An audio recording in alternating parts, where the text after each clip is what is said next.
Hi, this is Greg Carner with Estes Park Radio, talking to Kay Hayes, the high school soccer coach for both the boys and girls soccer team. But we're going to be talking boys soccer today because they've got an outstanding record. They're getting ready to go to state again for what will this be, the sixth time? This will be our 6th year. 6th year in a row. So you've been coaching the soccer teams up here for how long, Kay? 7 years. So 7 years of coaching soccer here in Estes Park and 6 years going to state. That's correct. That's pretty cool. It is pretty cool. That's almost, if not better, than the girls' basketball team. It's at least as good as the girls' basketball team. In a different manner, the girls' basketball team has gone further in their state bracket. We usually get to first round, and early on weren't as competitive in first round. The last couple years, very competitive, but couldn't make it past the first round. And the girls' basketball team has got quite a feeder program. You don't really have a feeder program for either sport. Right. We typically don't have club players or have access to a club or the financial means to run club players through soccer. So you rely mainly on athleticism of the kids coming into the program. Athleticism and work ethic. We hit the ground running as soon as the season starts, and that's where it all happens. So the record this year is? We are 10-0-1 as we currently sit. With a game coming up this evening, but this is going to be an ongoing interview that we're going to put out there, so we won't even have to really mention that. When does state start? October 26th. And how many more games do you have at home before that? We only have one home game left. Which is when? October 18th against Weld Central. It's our senior night, and it'll be for the conference championship. Wow. Weld Central's up there, huh? Weld Central's a very strong competitor, has been. We lost the conference championship last year to them in our last game. So they have access to club, and they play year-round soccer, and they're very competitive. How does the rec district soccer programs act as a feeder into yours? Oh, it's great. I start in the summer by running a program, soccer camp for the rec district. And then they pick up in the fall, and they have I don't know what their numbers are, but they have quite a few kids out there in the fall through middle school.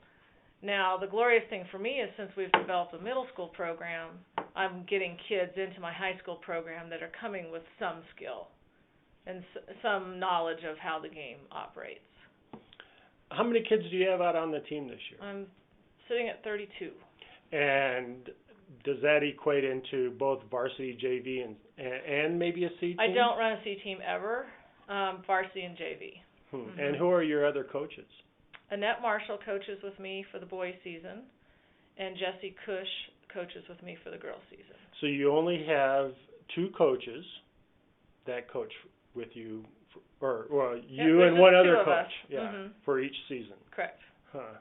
And as the kids go, and it sounds to me that on a year-to-year basis, you're just waiting to see who's going to come out for soccer and go with what you have. You don't actually have a program other than those two teams.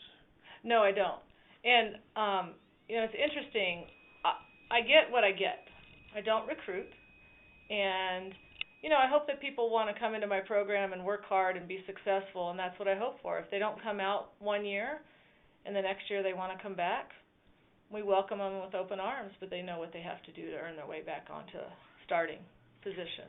So with 5 years of success for your team, I imagine that you're getting more student athletes looking at you as an alternative to come participate. It's been steady. I had one stellar year where I had 50 athletes in my program. But other than that, I sit 32 to 38 in my boys program at least. Soccer you have to run so much that anybody coming into the program already has a pretty good idea of what they're going to have to do to be an effective athlete. No, I accept anybody. I have a no-cut program. So if you've never even played soccer, you can come on out. We're gonna get you there. It's a great sport to get to know. It's very technical. It's not just kick the ball and run. And that's one of the reasons we're so successful this year.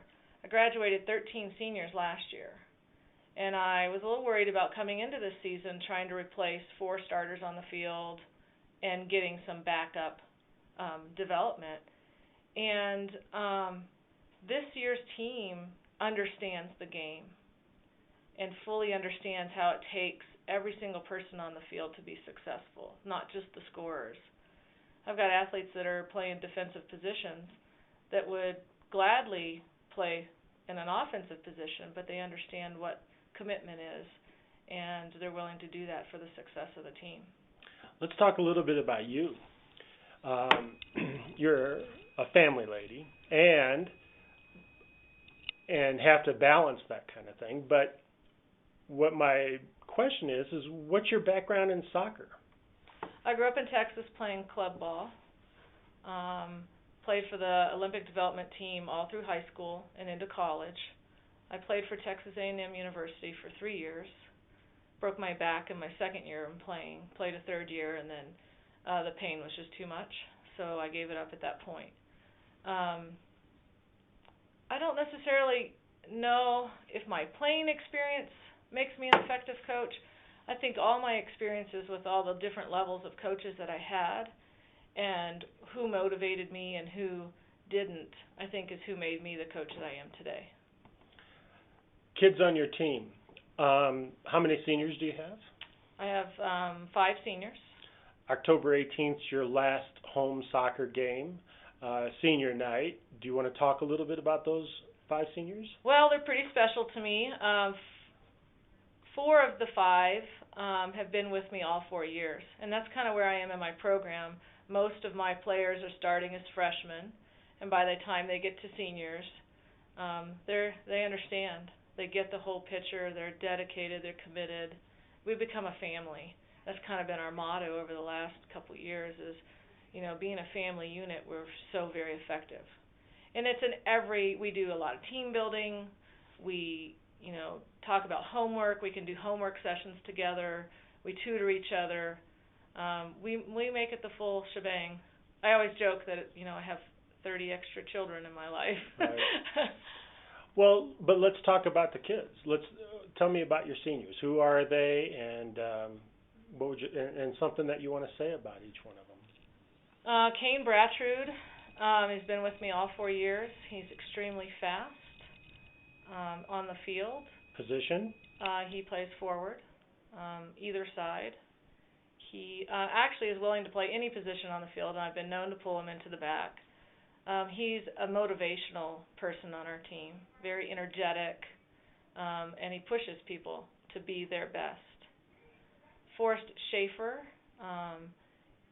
he has been with me all 4 years. As a matter of fact, I coached him through the rec department when he was young, and he's an Eagle Scout. He brings a lot of leadership to the team as well, and this is his first solid year on varsity, and just a solid contributor. He plays center midfield. Luis Ayala has been with me since his freshman year as well, and he started varsity time as a freshman, a little bit, and each year he kind of understood what it took. He is normally a forward or a midfielder. This year he's playing center defense for me. He's my sacrifice player. He is the strength in the back. Well, the four defensive players together are a unit, and he is a very strong part of that unit. Sean Cody is another senior, so motivated. He's a swing player for me. Doesn't get a lot of varsity time, but he's energetic and positive and strong. I just picked up another senior just about 3 weeks ago. It's actually a football player that injured his shoulder and wasn't able to play football anymore. Wanted to stay in shape, and we had a team meeting with the team to see how they felt about bringing in a player so late in the season, and they were willing to accept him. So we did, TJ Hall, and he's having a great time. Good. Yeah, I mean, that's the one thing with soccer. You don't have to have that physical, big size like you would in football. And, normally our kids are maybe a little bit smaller. We don't have the ability to recruit the farm kids. Right. Well, in soccer, size helps. I've had years where I've had the big guys, big, strong, physical presence on the field. But your coaching style can work around that. Mm-hmm. This year my top scorer is Eric Dominguez. He's a freshman. He weighs under 100 pounds. My worry at the beginning of the season was he's going to get eaten alive on that field because you're playing 19-year-old bearded men. Mm-hmm. I always tell people that. That's the difference between high school ball and club ball. Club ball, you're playing with your age. When you get into high school, you have freshman through senior, and there's a big testosterone development, especially in the boys' season, with that. And he's been so very successful.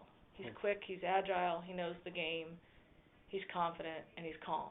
One of the good and fun things about being a high school coach is that you have different groups of kids coming in every year, and the ability to kind of adapt to what their talent levels are. You touched upon it just a little bit ago, as far as sometimes you have larger kids, sometimes you don't.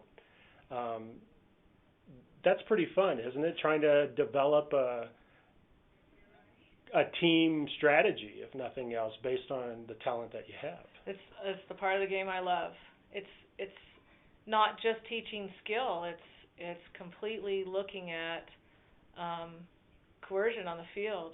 Who's fast, who's not, who supports each other well, personalities that work well together, size, speed.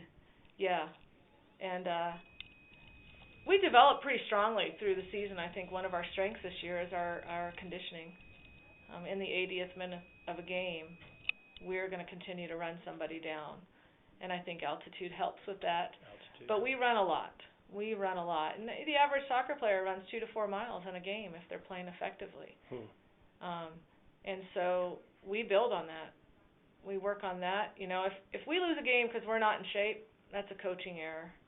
If we lose a game because we were outmatched, we weren't skilled enough, I'm going to chalk that up to that's Estes Park. That's experience. That's experience, which we don't get a lot of. Right. Well, your last game is the 18th of October. It's the championship game, more than likely for the conference against Weld Central, which was the same scenario last year. Correct. And then after that, you start heading into the state tournament. What's the time frame of the state tournament? Well, first round state playoffs start on the 26th. That's a Wednesday. We get together as regions. Each region gets together and votes for their top 10 in the 3A conferences. And if you don't fall within the top 15 through that natural selection process, then CHASA gets together and seeds the bottom 16. Last year, unfortunately, I thought we got a poor draw. We were 11-1 in our season, and our conference is pretty strong. We've got Weld Central, we've got Berthoud, Frontier. They're all drawing club players. It's all very competitive soccer. We got seeded number 22 and had to travel down to south end of Colorado Springs. And we had a great match. We lost 4-3. I sure would have liked to have gone to second round. So our goal this year is I think that we're strong enough. So I'm hoping that our seeding is kind to us, but if not, we need to accept our fate and figure out how to be strong enough to get past the first round. Well, good luck with the remaining part of your season. I'll be following you, and I think that the community will be too. And thanks for joining me. Oh, thank you.